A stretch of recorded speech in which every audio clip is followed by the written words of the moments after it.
Hi everyone. So recently it's been a crazy time for everyone, and I don't need to go into details of what is really happening, but everyone is now stuck at home, either in self-isolation or social distancing, and as a result, a lot of people need to work from home. Personally, I've been working from home about 70 or 80% of the time for the past 4 years.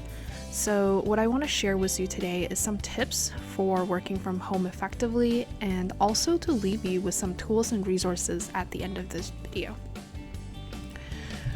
So the first and the most important strategy is the idea of separation. Creating separation of work versus personal life helps create a formality or ritual for work, and also conditions your mind and body. And the first part to creating separation is creating separation in time. Stick to your regular work hours. If your work hours are, for example, 9 to 5, be at your desk at 9 a.m. and be ready for work. You might be tempted to start late, grab a coffee, grab some breakfast, or being on social media just because you can.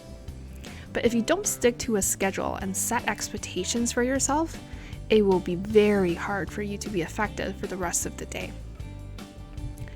The second is space.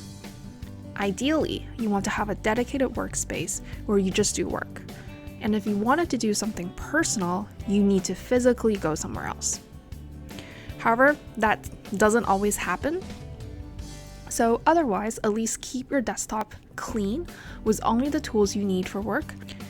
So when you're sitting in this space, you feel like you're at work. The second tip is communicate.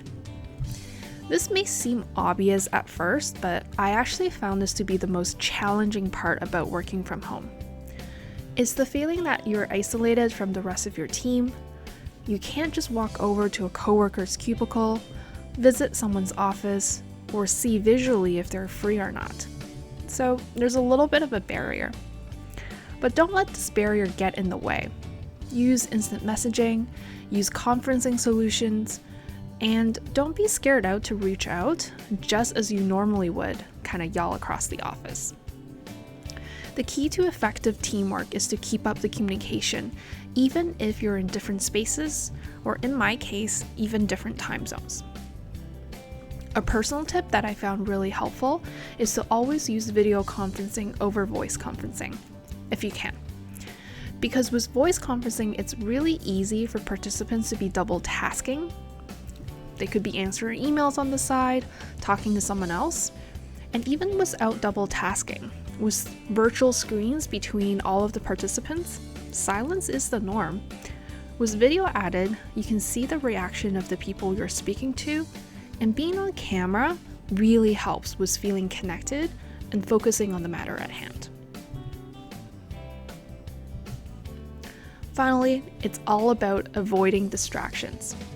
You have a lot more distractions while working at home, whether it's your phone, roommates or kids who are knocking on your door every 10 minutes, a dog or cat, or any pet who is way too cute to be ignored, or the constant lure of the kitchen. To deal with that, the number one way is to take away social media. Mute your personal phone, or better yet, store it somewhere that is out of reach so you're not tempted to check your phone every time it buzzes. I also like to set expectations with friends and family that I will not respond to personal messages until after work hours. So sometimes, even if I see a message, I won't respond immediately. And if friends or family are used to this, you will not be pressured to respond to them during the day, and that really helps. And finally, this is not necessarily distraction for yourself, but rather for your coworkers. Mute yourself on conference lines when you're not speaking. I've had my share of interrupting meetings because a fire alarm went off, with fire trucks passing by, or even salespeople knocking on my door. And finally, most people don't think about this. You probably have a smart assistant at home, like a Google Home or Amazon Echo. They are always listening. So if you're talking about anything sensitive, or even just for good measure, it's probably a good idea to turn them off during the day.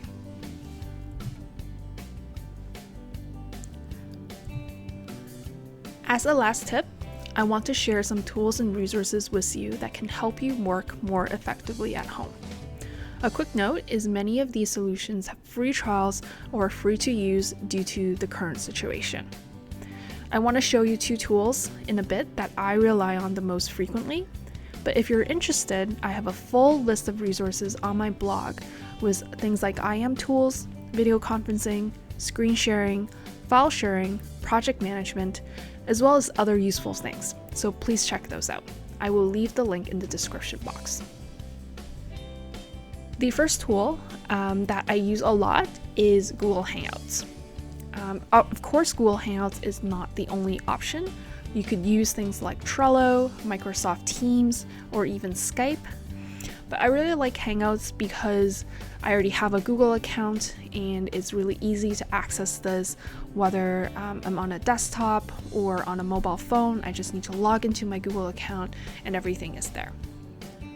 You have integrated chat, so you can chat with someone, instant message, either individually or in groups. There's also video and phone calls.